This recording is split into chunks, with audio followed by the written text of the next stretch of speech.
itu resiko orang kalau udah ada haters atau ada orang yang menyerang. Itu ada resiko orang yang punya prinsip sih, Beb. Iya. Ya kan? Aku tuh pernah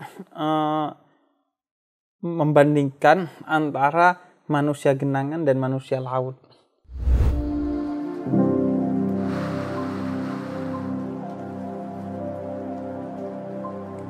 Medsos tuh juga masalahnya adalah bikin orang gampang tersinggung, Mas Haji. Iya, benar. Gampang tersinggung karena ini ya. Kayak dikit-dikit itu merasa, oh ini tentang diriku gitu. Iya. Atau gimana, Beb, maksudnya? Padahal misalnya udah jelas no mention. Oh, iya. Tapi ngerasa, wah ini nyindir gue nih.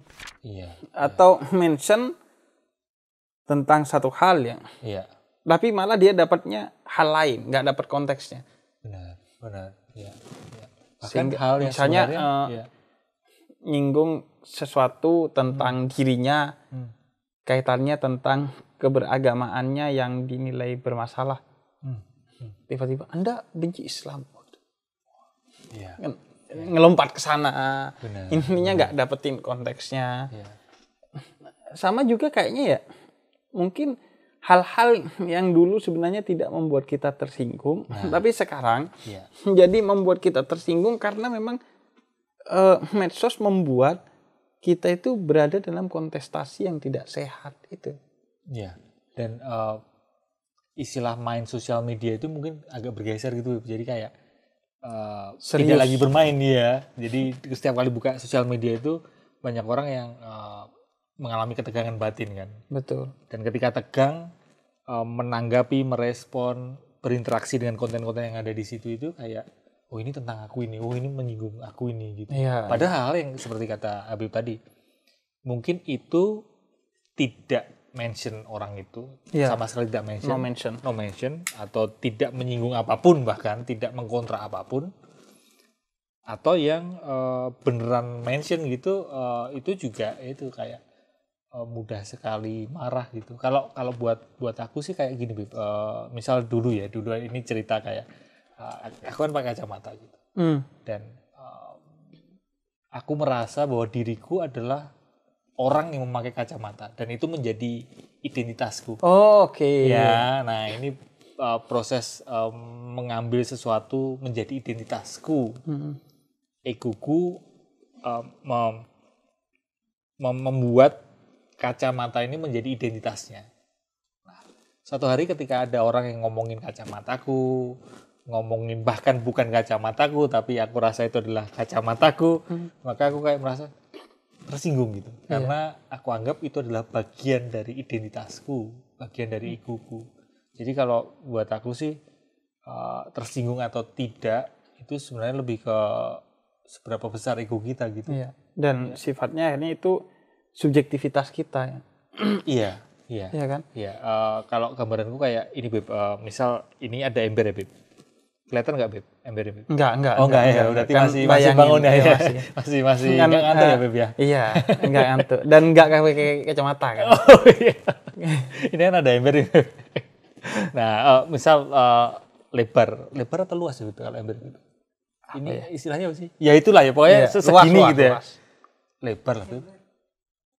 Coba nanti teman-teman komen ya, teman-teman komen. Ini setara dengan bubur diaduk dan nggak diaduk nih. Ember itu lebar atau luas? Luas ember atau lebar ember? Ya itulah, diameter lah. Segini. Terus ada gayung misal. Gayung. Nah, kalau diameter embernya itu kecil, gayungnya ini diaduk, maka akan ketatap atau terbentur pinggir-pinggir embernya. Dak dok. Ya. Tapi ketika semakin lebar, semakin luas, semakin panjang diameternya, maka akan susah untuk terbentur gayung itu. Nah, itu saya menggambarkan kayak kalau diri kita ini sempit, makanya kita gampang sekali tersinggung, gampang sekali terbentur. Tapi kalau diri kita sangat lapang, ya apapun tidak bisa menyinggung kita sebenarnya gitu. Aku tuh pernah membandingkan antara manusia genangan dan manusia laut. Manusia genangan itu kalau seperti genangan dilempar batu langsung nyiprat kemana-mana. Itu genangan. Iya, genangan. Ya. Dan suaranya juga kedengeran.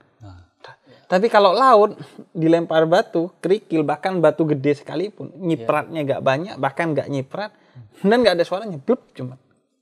Nah, kalau manusia laut tuh punya keluasan hati seperti lautan, dia nggak mudah. Tersinggung. Dan bukan hanya itu, kalau dalam konteks agama dia malah menjadi manusia yang selalu husnuzon, berprasangka baik, meskipun orang nyinggung. Orang nyinggung itu kan pengennya kita tersinggung. Sehingga cara mengalahkan dia adalah dengan kita tidak tersinggung. Nah, di sanalah kekuatan husnuzon kan. Jadi makanya kita diajarkan ya udah husnuzon aja. Walaupun pada batas tertentu mempertimbangkan omongan orang itu penting. Kalau dalam konteks Islam. Karena kata Al-Quran suratul Hujurat ayat ke-12 itu inna ba'dadh-dhanni ismun. Kamu hindari segala bentuk praduga kamu yang membuat kamu tersinggung. Tapi sebagian praduga itu dosa dan sebagian lain enggak. Kenapa? Menurut aku untuk yang pertama kewaspadaan. Perlu kita agar lebih waspada lah ya. Walaupun bahkan nggak nyinggung kita, nggak apa-apa, kita ambil pelajaran. Agar kita lebih waspada lah terkait sesuatu itu. Kemudian yang lainnya juga agar kita punya marwah wibawa. Karena dalam Islam punya wibawa itu penting. Walaupun tidak utamanya dengan pencitraan ya, tapi dengan ilmu, dengan kekayaan yang disedekahkan. Tapi kalau orang menyinggung kita dengan singgungan yang betul-betul merendahkan, asalkan benar itu untuk kita. Pada batas tertentu ya untuk kita membuat kita tidak jatuh diinjak-injak, itu selebihnya kocak tuh orang menyinggung kita gak tersinggung. Kata dia. Kalau ada yang menyinggung Juventus gimana, Bib? Tersinggung gak, Bib? Sebagai Juventus ini, dan ngomong-ngomong kan aku Mas Haji Milan. Ya Milanisti. Iya. Kalau Habib ada yang menyinggung Juventus? Enggak sih. Saya gak punya saham Juve. Aku dulu waktu kecil ya, kan lagi seneng-senengnya sepak bola gitu. Ada temanku yang suka Inter Milan gitu, terus ngaji AC Milan kan, itu kan juga ini kan musuh buyutan kan. Ya aku marah gitu waktu kecil gitu. Tapi sering berjalan waktu kayak ya kalau aku memang benar-benar cinta AC Milan, ya apapun omongan orang yang menyinggung sekalipun, ya tidak membuat aku tersinggung gitu. Betul. Dan ini juga kan. Tapi kalau di medsos tuh walaupun tidak kecil, udah dewasa banyak loh orang yang bertengkar karena dia support satu klub. Entah itu klub bola, klub musik kan. Atau mungkin mengidolakan seseorang, atau mungkin apapun. Fanatisme ya. Fanatisme ada di mana-mana gitu.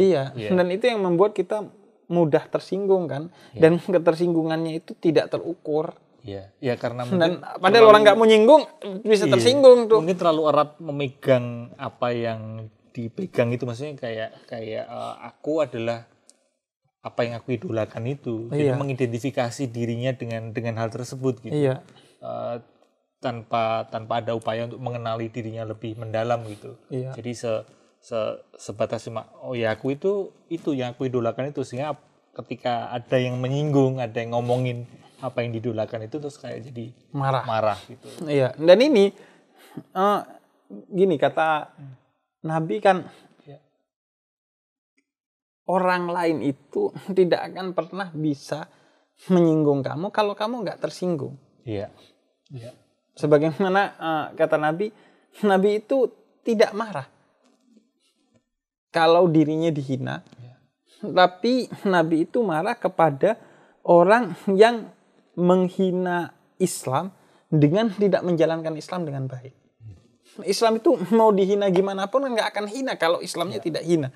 Justru yang membuat hina kalau kita ngaku Muslim tapi tidak berislam dengan baik. Sama, orang mau nyinggung gimana pun, kalau kita nggak tersinggung, ya nggak ada yang berkurang dari diri kita. Justru yang bisa membuat kita berkurang kalau kita marah sehingga kemudian berarti buruk nih, menang nih yang menyinggung. Makanya kalau menurut aku sedikit-sedikit stoa nih Gimana tuh, Bib? Mas Haji ya. Yang harus kita pastikan itu bukan ketersinggungan kita. Tapi respon kita atas ketersinggungan itu harus tetap positif dan konstruktif gitu. Iya. Misalnya, gundul lu. Iya. Oke, besok saya akan menumbuhkan rambut saya. Asalkan memang gundul bukan pilihan ya. Iya, iya. Kalau gundul memang pilihan, emang. Iya. Iya. Kayak saya dulu kan, harap lu. Iya. Lah, Emang. Kan kenyataan gitu kan. Iya. Baru kalau ada kalau dulu pas SMP tuh Arab kambing di bangkirnya karena suka makan kambing. Jadi orang Arab tuh kayak kambing semua. Baru itu batas lah kita tersinggung kalau itu kan.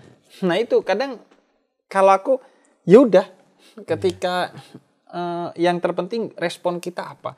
Kalau respon kita negatif berarti singgungan itu kena tuh. Iya. Menang yang nyinggung. Aku itu sempat nggak pede banget itu, down banget itu gara-gara logatku itu medok banget kan. Sampai sekarang kan memang malah sekarang solo ini banget lah. Malah sekarang ini aku pertahankan medokku, tapi dulunya awal-awal aku kuliah bertemu dengan kuliah di Jogja bertemu dengan anak-anak Jakarta gitu. Mereka kayak ngejek aku yang medok ini gitu. Dan aku jadi down terus merasa tersinggung dengan ejekannya dan malah aku memilih jalan yang aku berusaha untuk lu gue gitu yang malah jadi kocak banget betul, logatku betul. Lu gue dengan medokku gitu. Betul. Dan malah jadi aku nggak nyaman dengan aku meninggalkan jati diriku kan, sehingga aku berusaha untuk nyaman dengan ya inilah aku gitu ya. Akhirnya aku tidak berusaha untuk jadi orang lain. Ketika ada orang yang nggak nyaman atau mungkin mengejek logatku yang medok, ya nggak apa-apa gitu, karena aku sudah nyaman dengan diriku gitu.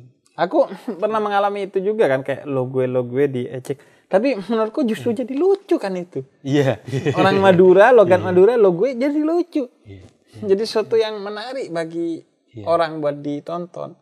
Jadi kalau aku dapat kritik atau ada singgungan, ada yang menyinggung aku, itu kayak menganggap itu kayak batu bata yang dilempar ke aku.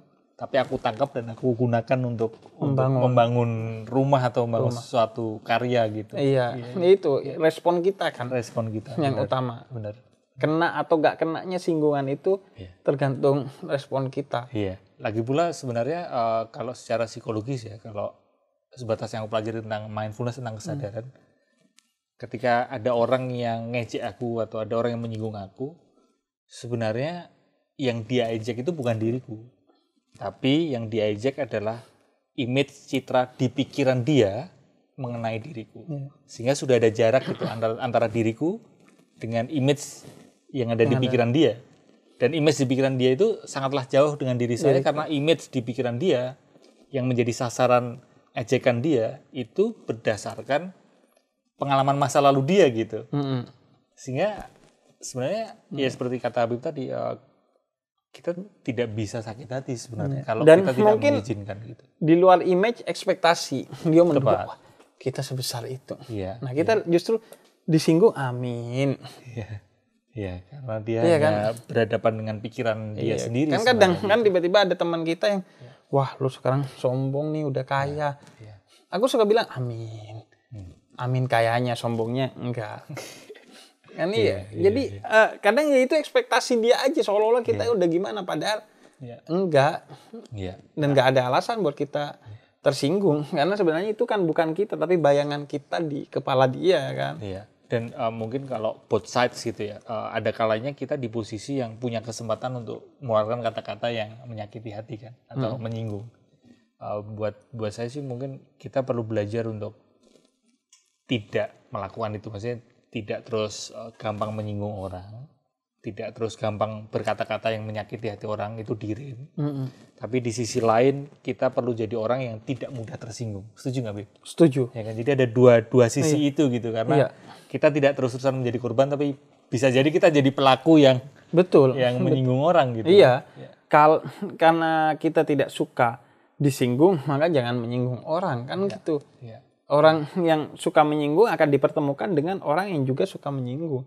Sehingga circle-nya isinya singgung-singgungan aja tuh. Iya. Tapi orang yang nggak suka menyinggung, dia nggak akan masuk ke circle itu, ke lingkaran setan itu. Misalnya dia nyinggung orang lain melalui kita. Kalau kita responnya dingin, agak asik nih, bukan teman gibah yang baik nih. Iya, iya. Karena Gak mereka butuh teman bermain gitu, partner bermain untuk dalam tanda bikin petik circle untuk tuh kan. Seperti itu kan. Gitu. Iya. Jadi lagi-lagi ya kembali ke kitanya kan. Iya. Kalau kita punya kedaulatan diri yang positif, even orang menyinggung bisa kita husnudzon ini sebagai doa. Bisa kita husnudzon ini sebagai saran, kritik. Atau bahkan sesuatu yang bisa kita ambil untuk membangun diri kita tadi, seperti lemparan batu bata yang kita tangkap untuk membangun rumah untuk kita. Atau, intinya pilihannya ada di kita. Atau mungkin kita juga bisa memilih untuk ya tidak perlu dikasih makna apa-apa gitu. Maksudnya ada kalanya kan kita susah juga lewat aja. Iya gitu. Iya kan, maksudnya ya itu kan urusan dia dengan kepalanya, dengan pikirannya dia sendiri. Betul, gitu. betul. Gitu. Atau pada batas yang ekstrim adalah membungkam dia secara positif. Dengan misalnya kalau di medsos, aku blokir mereka. Iya. Ya. Karena bagi aku memblokir itu bukan memutus silaturahmi. Ya. Yang penting aku tetap mencintai dia dan membangun silaturahmi dengan mendoakan dia. Aku blokir agar aku gak harus membaca postingan-postingan dia yang jelas-jelas memperolok kita atau menyinggung kita, sehingga akan pastilah manusiawi sedikit kita terguncang, dan agar dia tidak terus terjebak dalam memperolok atau menyinggung kita yang itu dosa bagi dia. Akhirnya jadi jihad kita itu kan. Iya, secara kesehatan mental juga menjaga jarak dari sumber penyakit, dalam tanda petik penyakit ini ya, Pak, distraksi untuk mental dan sebagainya. Itu adalah langkah yang bijak itu, menjaga jarak dari distraksi itu gitu, atau sumber penyakit itu gitu. Mas Haji itu enggak? Ada beberapa yang memang iya. Tapi kan nggak banyak ya. Mungkin hanya 1-2 sih. Aku banyak sih. Kalau di Twitter malah nggak ada. Tapi rata-rata ya emang anonim gitu. Dan emang kata-katanya udah memang ngawur lah ya. Iya, gak layak udahlah. Iya. Aku juga ingin orang tuh belajar bahwa gak apa-apa kok ngeblokir. Jangan mau dibilang oh itu mutus silaturahmi. Enggak. Iya benar. Jaga jarak dari sumber penyakit adalah langkah yang bijak gitu. Iya. Karena silaturahmi itu, sila itu hubungan, rahim itu cinta. Yang penting kita tetap cinta dia. Musuh kita tetap kita cinta. Iya. Justru karena kita cinta, kita gak hubungan sama dia. Karena kalau hubungan pasti mau fitnah kita, ngomongin kita, nyinggung kita, atau bahkan memperolok kita. Itu resiko orang kalau udah ada haters atau ada orang yang menyerang. Itu ada resiko orang yang punya prinsip sih, Bib. Iya. Ya kan, itu tidak bisa dipungkiri, tidak bisa dihindari. Seseorang yang udah punya prinsip, yang memperjuangkan prinsipnya, yang membagikan atau menyuarakan prinsipnya, ya tentu pasti akan ada orang sebagaimana Nabi Muhammad. Iya. Kemudian kalau dalam keyakinan agama lain juga Buddha, Yesus, benar. Pasti ada aja ya. Yang nggak suka, dan dia sebenarnya bukan nggak suka kepada dirimu, tapi dia nggak suka kepada nilai yang sedang kamu perjuangkan. Yang kalau dia sadar, dia pasti akan suka. Makanya aku sering bilang, haters itu sebenarnya lovers yang tertunda aja. Buktinya dia perhatian sama kita, ngikutin kita. Lama-lama ketika dia tahu bahwa nilai yang kita perjuangkan itu positif, dia ikut kita kok. Iya. Jadi balik ke soal ketersinggungan tadi, untuk bisa tidak dikit-dikit tersinggung, ya kita termasuk saya perlu memperlapang diri kita gitu, bahwa diri kita itu nggak sesempit yang kita duga gitu. Iya. Ya, tidak sesempit apa yang kita idolakan, tidak sesempit mungkin identifikasi diri kita, identitas diri kita gitu. Semakin lapang, ya semakin tidak mudah tersinggung, bahkan tidak bisa tersinggung. Iya. Tapi juga tadi soal punya prinsip, tapi di sisi lain kan kita harus juga punya ilmu air tuh, Mas Haji, yang mengikuti arus. Ini Nah, air itu ya Beb. Air, iya, ini air yang ikan ini Beb. Iya. Ikanan di air. Enggak, kalau iya di air kan mengikuti arus tuh. Jadi sebaiknya gimana tuh? Kita punya prinsip, tapi di satu sisi harus beradaptasi dengan keadaan. Ya kalau beradaptasi dengan keadaan, aku pikir kan bukan berarti tidak punya prinsip ya. Oke. Kita tetap bisa punya prinsip, tapi dengan jalan yang dipilih adalah seperti air gitu. Iya. Tiba-tiba keinget ini Bruce Lee ya. Bruce Lee itu mengatakan, ini loncat jauh nggak apa-apa Jadi Bruce Lee ya. Iya. Jadi ke Bruce Lee ya rujukannya. Iya, Bruce Lee ini psikolog juga enggak bukan.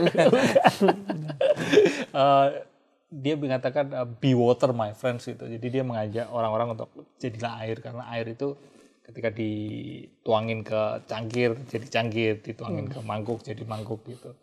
Tapi tetaplah air kan itu gitu. Jadi prinsipnya ya tetap ada gitu. Tapi dia bisa menyesuaikan diri dimanapun kapanpun gitu. Seperti Habib main YouTube, main TikTok.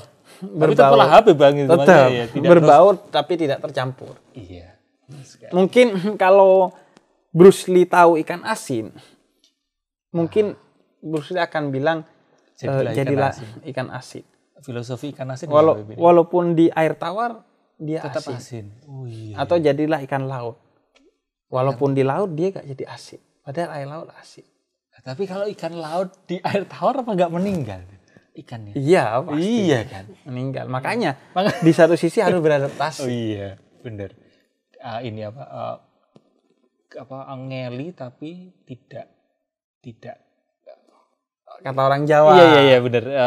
Pokoknya lupa ikuti arus ikuti tapi arus jangan tapi tenggelam. Ikuti arus tapi tetap berenang. Kelly gitu ya. Iya.